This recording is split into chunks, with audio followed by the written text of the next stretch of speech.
Call of Duty Modern Warfare. We've been waiting for this game for years, and it's finally here. We've been putting up with the advanced movement and the jetpacks and the futuristic gameplay for so long now, just begging and pleading for something to return us to those glory days, what a lot of people would consider the golden era of Call of Duty back in the day with the Modern Warfare trilogy, the modern combat, and it's finally here. The question is, does it live up to the hype? Is it going to be what turns the ship around? Is it going to get a lot of people excited about Call of Duty again?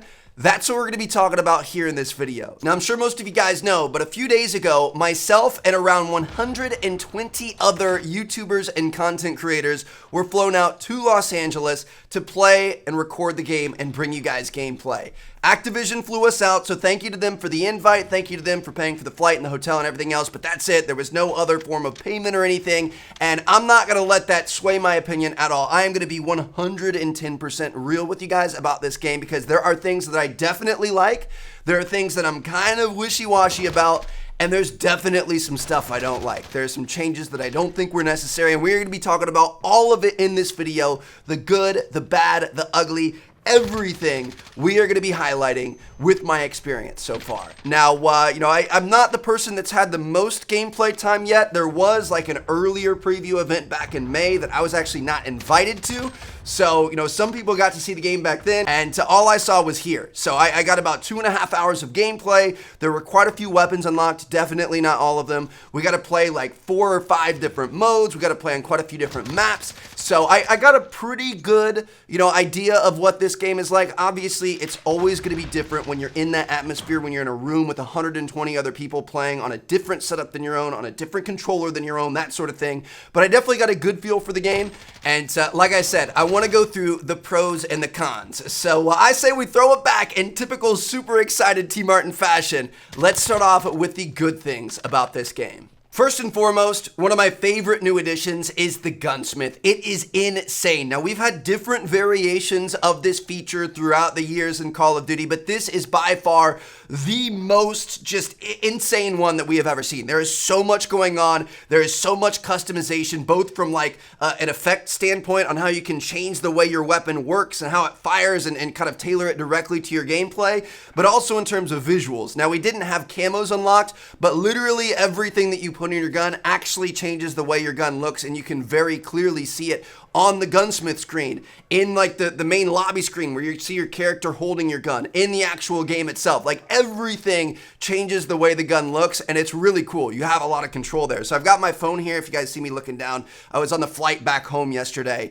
and just kind of writing down things I wanted to talk about. So really the weapon is a main character in this game, no doubt about that. It's probably the most intricate thing in the game in terms of level of detail and customization and stuff like that. It's absolutely gorgeous. It's really, really immersive. For example, when you change your stock to like, maybe some of them give you more ADS speed, but slow down your total movement speed or something like that, you can actually see that change. Like it really, truly changes the look of the stock. We aren't talking about like a little like pistol grip or something in the past. Like you can actually see these changes on the weapon and you can tell what you have in your hands, which is kind of cool. Now, in terms of attachments, you guys are seeing some Gunsmith gameplay right here.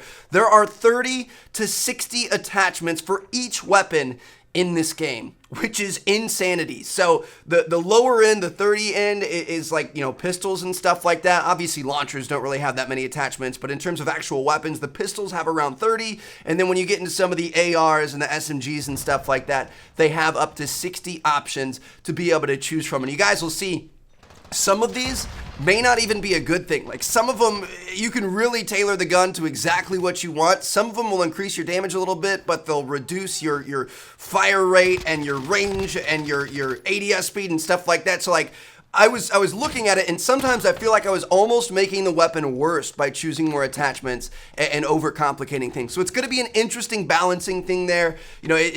I'm sure there's going to be some, the vertical grip and this barrel and this stock is going to be like the best setup that everybody's always going to use. At some point we're going to figure that out. But it is kind of cool to know that like if you want to go for a really high DPS weapon, you can do that. Or if you want to go for a weapon that's more tailored for CQC, really quick, run and gunning, you can do that. And there's even more customization than that.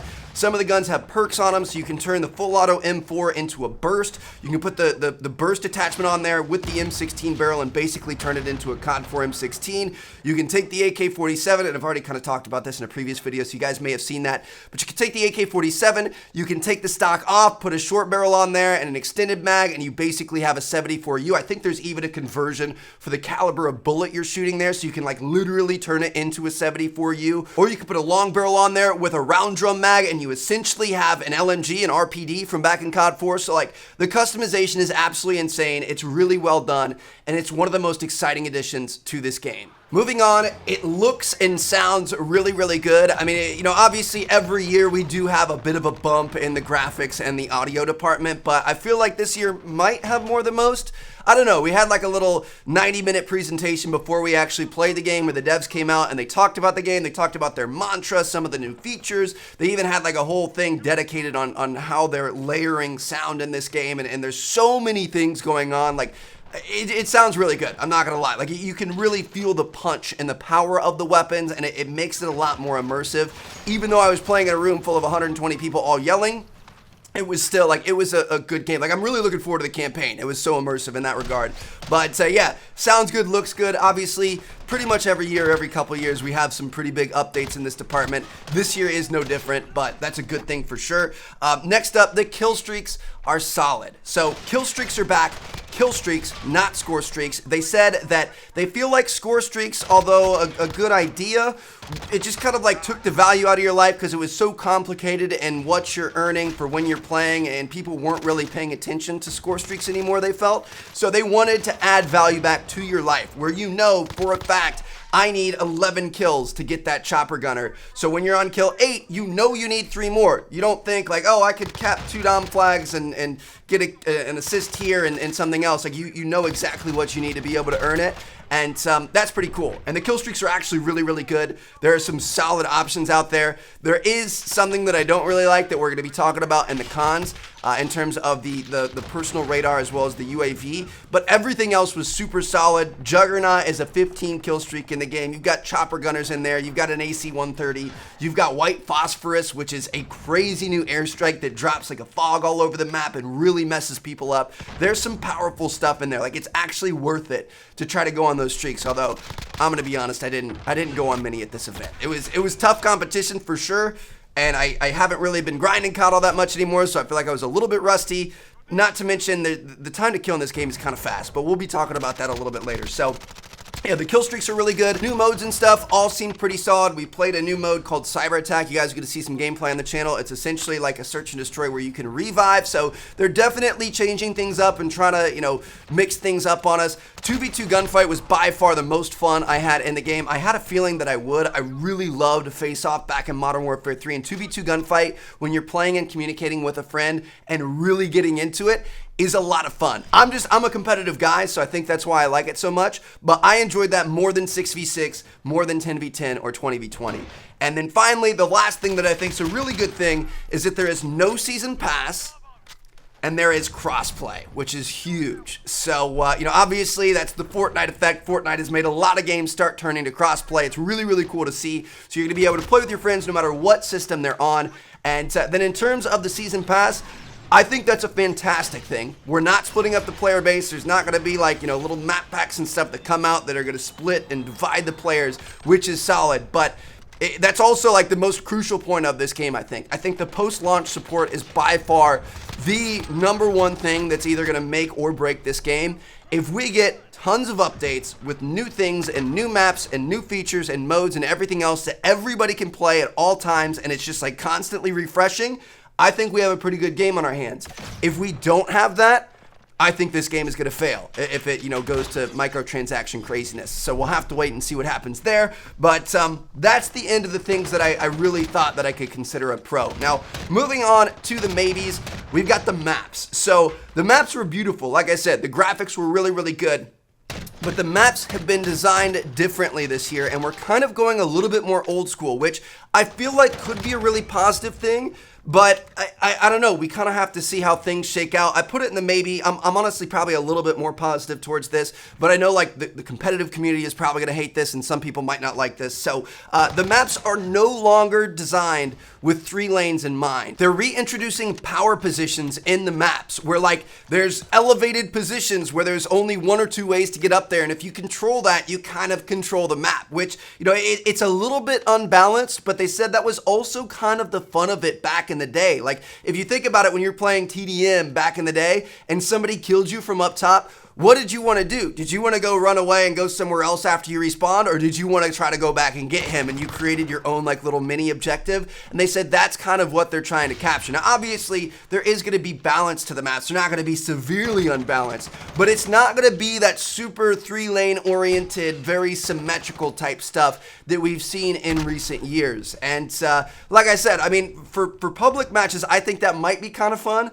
For competitive, I think people are going to be really upset, but it's going to be interesting to see where it shakes out. Now, they also said that they really want to bring back exploration and discovery. So, jumps and spots, anyone? That's exactly what they were talking about, though. They said that all the recent games have introduced all these weird clipping things where it's just like these invisible walls where you can't ever really find a second way up to something or a way around something or weird flank routes and stuff, and they want to introduce that. They said, think about High Rise back in Modern Warfare 2.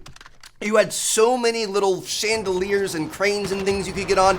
You could even like jump to that fallen window washer thing and then climb up it and then walk along the edge and then climb up the other one and get all the way up top where they had the Easter egg teddy bear and you were literally up on top of the building on the map. Stuff like that they said they wanted to include this year, which if they actually do, that excites me. I love stuff like that. I love those little puzzles and those little unique things that you have to figure out. But I'm going to be honest, on the maps we played, I didn't really see much of that. Like, there was definitely more in terms of various routes to get to places, but it felt very, like, cookie cutter, very yellow brick road. Like, it's just like a box placed next to a lower, you know, balcony and then a window. So it's like, obviously you can jump on that box, then jump on the balcony, and then jump in the window. I didn't see anything that was really, like, truly groundbreaking, like something out of High Rise or something out of the Jumps and Spots series back in the day. But we'll have to wait and see. You know, things could change.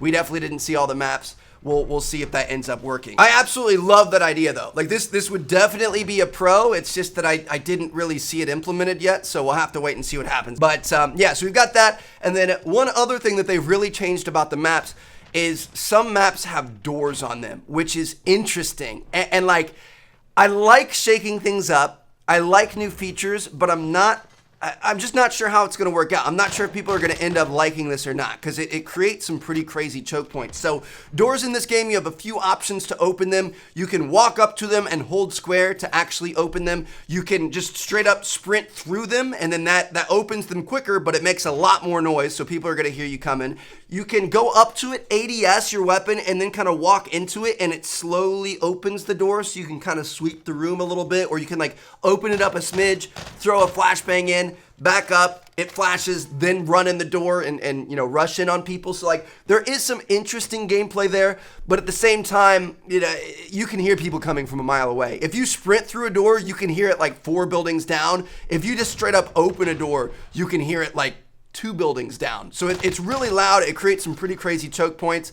It's an interesting thing. I'm not sure how people are going to feel about it after they've played with it for a while, but we'll wait and see. That's why it's in the maybe. The next thing in the maybes is the realism mode, the nighttime mode, the special maps that you play with the night vision goggles and stuff. And I really wanted to put this in the pro category just because it is so cool. Like, I was blown away when I first played it.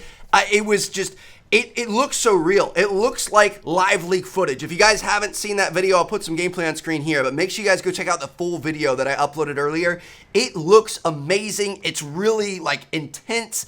I've never been a huge hardcore player, but it is a lot of fun for that first game or two. I feel like it would get really repetitive and really, you know, kind of boring and not that exciting after a few games. So this is one of those things that, like, you know, the honeymoon phase is always really good, but is it actually going to last? I don't know. I don't necessarily think so. My microphone thing just fell off. That was weird. Yeah, I'm not sure. It could be kind of a gimmicky thing. maybe because I'm not a super hardcore player, maybe that's why I kind of feel this way. I couldn't see myself playing this for extended amounts of time, and I think that when people see that in the rotation, I think they're going to vote against it. I don't know. We'll have to wait and see how it shakes out. A lot of this stuff, like I said, honeymoon phase, you can't really tell for the first few weeks or few months, but that's why it's in the maybe. I wasn't sure how people are going to feel about that. Finally, the last maybe is kind of a big maybe, and I put it at the end because it's a maybe, but it's almost a con. And the gameplay is slow. Possibly too slow. Obviously, in recent years, the speed at which we play Call of Duty has dramatically increased due to the advanced gameplay, the advanced movement. And at first, that was this exciting, fun, new challenge, linking together crazy wall runs and jumping over people, and it was like this just crazy, Twitch shooter thing going on. And it was fun at first, but then people got kind of bored, kind of tired of it, and they wanted to go back to the old school boots in the ground, kind of slow things down a little bit. And I definitely wanted that. I definitely wanted the game to slow down.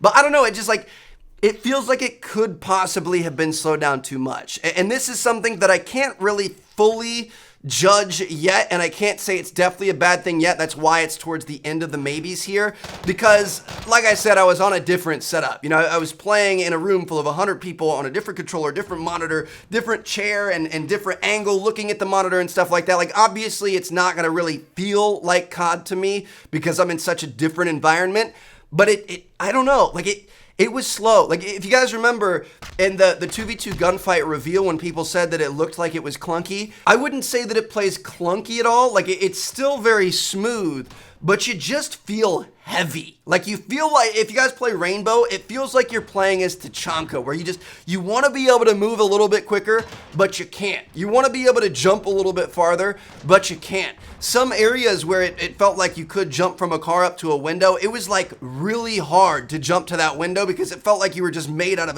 a sack of bricks and you just dropped to the ground. I don't know, maybe it's because it's a different engine and there's a different strafe jump technique and stuff like that, but not even just jumping and stuff, it felt a little bit heavy at times. The time to kill is pretty quick. I wouldn't say it's like Call of Duty Ghosts quick, but maybe like Modern Warfare 3, that had a pretty quick time to kill, right? It has a pretty fast time to kill, so because it's slower movement with a fast time to kill, it just kind of slows the game down a little bit. It was really hard to get multi-kills and to clutch up. Obviously a 1v1 gunfight, that's just straight up, that's fine, but if you were in a 2v1 or a 3v1 situation, it did not happen that often. And again, that's different from recent Call of Duties because we don't have the advanced movement to be able to jump and slide around and make sure that people don't hit you. We've had more health in recent CODs, and we also had more healing options. Like Black Ops 4, you could stim yourself and automatically bring your health back up. That actually is a piece of equipment in this game, but it's not quite as effective. So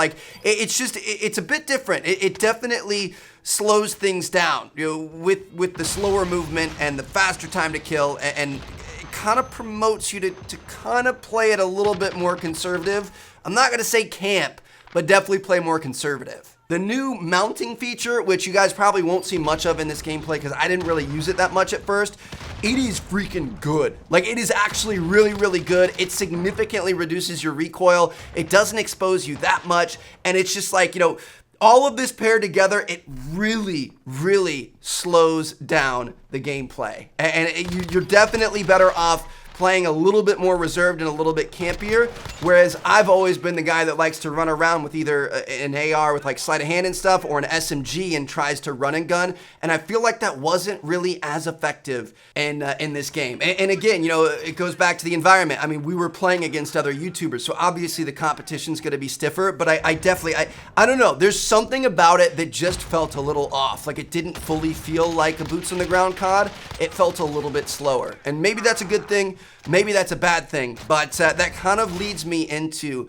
the negatives. So there is one thing that I think absolutely must change before this game comes out. I've seen so many people talking about this. Every other YouTuber that I talked to at this event felt the same way.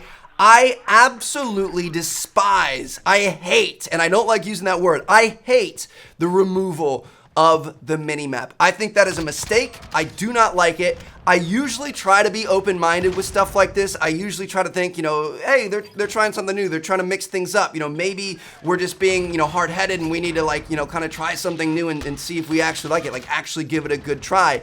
I gave it a good try for 2.5 hours playing this game, and I still hated it. It just slowed things down way too much. Like I said, the movement felt a little bit too slow and a little bit heavy, but this just like, it killed the flow of the game and flow of the maps. It was so, oh gosh. 2v2, it didn't really matter because those maps are so small. 6v6 wasn't awful, but you could definitely tell. But then when you got into like the 10v10 modes and 20v20 modes, it was bad. 20v20 was the worst time that I have ever had playing Call of Duty, mainly because of that mini map. The problem is, and like, I kind of understand where they're going from a realism factor, and like they don't want you to rely on that mini map to be able to see where people are, and I totally get that. Maybe we just remove the red dot feature from the mini map. I wouldn't mind that at all. The biggest thing about the mini map, first of all, for new players playing on new maps, it kind of lets you see where you're running. Obviously, as time goes on, we're going to get used to the maps and we aren't really going to need that. But the biggest thing is knowing where your teammates are. That's always been such an important, crucial part of Call of Duty, because where your teammates are is your safe zone. That's your spawn, and you know you want to run to the opposite side or run around to get to the opposite side to get over towards the enemies. Without knowing where your safe zone is, you just don't know where to go. It's just chaos. You're constantly getting shot in the side and in the back. You have no clue when the spawns flip. Like, it's not fun. I was really getting really frustrated. Now, like I said, in 6v6, some of the maps are a little bit smaller, so it wasn't as bad. But when you got onto the larger maps, it was just like spawns would flip. You'd have no clue. There was literally no indication for you to know. And then you're just getting shot in the back. Or you're sitting there running around in circles, not knowing where people are. Like the bigger 20v20 map, it has 5 flags for domination. So like, obviously the enemy takes A on the far side, so you start running towards A. By the time you get to A, they're at like C or D, and they've flipped spawns, and you run to A, and there's nobody here, and you're like, what's going on? There's nothing to like. It wasn't fun. I didn't like it. I think the minimap needs to come back. Not having a minimap causes you to do one of two things. Either camp in a corner or like, you know, find a position where you feel like your back is relatively safe, because you can't ever really know because you don't know where your teammates are. But you find a spot where you feel like you're relatively safe and you post up, which is not a fun way to play and deal with people. Like it's going to be really frustrating dealing with people that do that. And I understand that's a part of the game, but without the minimap, way more people are going to be doing this because it's like one of the only ways to be successful.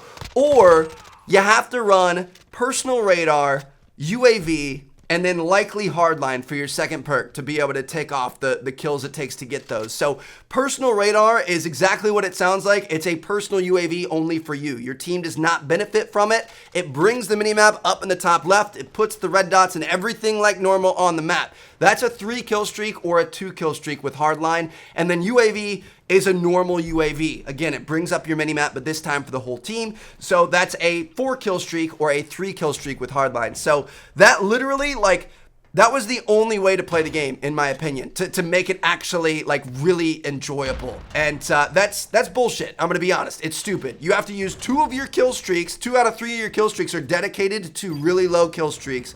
And then you also have hardline on, so one of your perk slots is permanently removed from the game, essentially. I don't think we should force people to play a certain way, to use certain kill streaks and certain perks just to be able to get something that we've literally had in Call of Duty for like 10 years now. Like, nobody asked for the removal of the minimap. Nobody wants it. Nobody enjoyed it. Like, I'm talking to Infinity Ward here in the devs. Like, I really think it's a mistake. It's going to be interesting to see what people think of when the beta comes out, because literally every person I talked to at the event absolutely hated this. It was their number one, like, regret or number one con about the game. Like, they really did not like it. So I don't know. The good news is the files and everything are obviously in the game. Like, they have every opportunity if they want to be able to change their you know, vision on this and actually turn it back on and go back to old school COD, like something we've had forever. So I'm really hoping they do that. I've even seen rumors that, like, apparently somebody said that competitive was always going to have the radar on. What the f? Are you kidding me? Competitive gets it, but regular doesn't? Like, it's dumb. It slows the game down, and it's a mistake. That bottom line, it's a mistake. To put it simply, I'm not gonna play this game if we don't have a radar. I really don't think I will, because it was not fun. So that's kind of where I stand on that. And then the last like really big con that I have is the 20v20 mode. Now, it's probably a little unfair to include this in here because I like bigger team battles. I like having more things to shoot at and more action and stuff like that. But, you know, I think the biggest thing is it sucked with no mini-map. Like, it was not fun. For myself, it was probably the worst time I've ever had playing COD, and it's really unfortunate because at the end of our 2.5-hour session, this is the last thing we played for like 40 minutes, and I just left that place with a sour taste in my mouth. Like, I feel like it kind of tainted my impression of the game. It was so bad. Spawns all over the place, spawns constantly flipping both in TDM as well as in domination. No mini-map to be able to tell where the people are coming from, or at least where your teammates are, so you know where not to go. Constantly running in circles, getting shot in the back. The main way you could do well was to just post up and have people run to you, and like, that's just not, I don't know, that's not COD in my opinion. It felt like a weird, not good version of Battlefield, and I didn't like it. If you guys want like a full-on, like, what do I think of this game? I don't know. I feel like it's, I haven't really thought about this yet, so I'm trying to formulate this on the spot. I want to be 100% real with you guys. I feel like it's got potential. It didn't feel like an old school boots on the ground COD. It didn't feel like a Modern Warfare 4 or anything like that. And that's not necessarily a good thing. It's not necessarily a bad thing. It's just a different thing, which sometimes change can be good. There are some good things in there. I like some of their new modes. I think the Gunsmith is awesome. The 2v2 mode was really, really fun. I think I'm going to play a lot of that. And, you know, overall, it looked pretty good. It sounded pretty good, that sort of thing. But there definitely are some things that I feel like I didn't really like. You know, obviously, the mini-map, by far the most. I think people are going to absolutely riot. It's going to absolutely destroy the game if they don't put the mini-map back in my opinion. Also, if microtransactions get out of hand, it's going to really piss people off. And post-launch content, obviously, is like the biggest thing nowadays. Games need to keep things fresh. They need to add new things in. It needs to be free. It needs to be fast. We need to have stuff every few weeks to every month or so. Like, no longer than every month. And it'll be interesting to see if they can do that. You know, obviously, COD has not really been doing that. Granted, this year with Black Ops 4, Treyarch was pulled into a weird position where they're now developing the next game ahead of time. So I kind of understand that. But even in recent years, like, the post-launch support has not been great. The only game that did good at that was Call of Duty World War II after it was the old game, like after Black Ops 4 came out, which was kind of weird. But yeah, so we definitely need post-launch support and stuff. Any three of those things, I think, could easily kill this game, and people aren't going to be playing long after launch. Now, obviously, it's a good enough game. It's interesting enough that people are going to play it for the first few months, but are they going to be able to get past that period? I don't know. I'm really interested to see what people think about the pacing of this game. Because again, like I said, it felt a little slow, it felt a little heavy, it didn't feel like that arcade COD, which I feel like is kind of what they're going for. Obviously, they're going for the more realism factor, but, you know, I think we can have a balance of realism and fun arcade, and I felt like it was a little bit slow. I felt sluggish at times in it, and I don't think that's what people want. Like, COD has always been that thing that you hop in, you get in this quick match, you get that quick, you know, kind of action in your face, love it, you know, play a TDM for 6 minutes, oh crap, that was fun, I'm gonna play another one before I have to go to work or go to school or whatever else. Like, that's what COD's always been about, and I don't know, like, it's there, but it's slower, so I don't know that people are gonna like that. I'm just being honest with you guys. Like, I know this isn't like the most, oh my god, this is the best thing in the world, COD is saved type review, but I would rather be honest with you guys than sit here and pretend that it's something it's not. And who knows, I mean, like you guys know, the last event I wasn't invited to, so after this review, I probably won't be invited again. If that's the case, that's fine. You know, I enjoy the invites, I enjoy going out and getting gameplay early for you guys and stuff like that, but I want to be completely honest with you guys. Like, I liked it. I didn't necessarily love it. It was different. There was that shock factor there. And who knows where that ends up afterwards. Maybe it's like a reverse honeymoon stage where it's something so different that it turns out I really, really love it. Whereas, like, most games come out and it's like you really, really love it and then you get tired of it. So I don't know. It'll be interesting. I think it's got potential, but I think some things have to change. So I guess that's my final first impressions. So hope you guys enjoyed the video. Drop a like if you did. Let me know what you guys think down in the comments based on what I said here, what you guys have seen so far. I do have quite a few gameplays coming out today in terms of like just raw gameplay, so you guys can see the game for yourself and hopefully see some of the stuff I'm talking about. Obviously, it's not the same as playing it yourselves, but it's the closest thing we have for now. So anyway, thank you guys so much for watching. Again, thanks to Activision for the invite and the ability to be able to do this for you all. And I hope you guys enjoyed the video. Subscribe if you haven't already.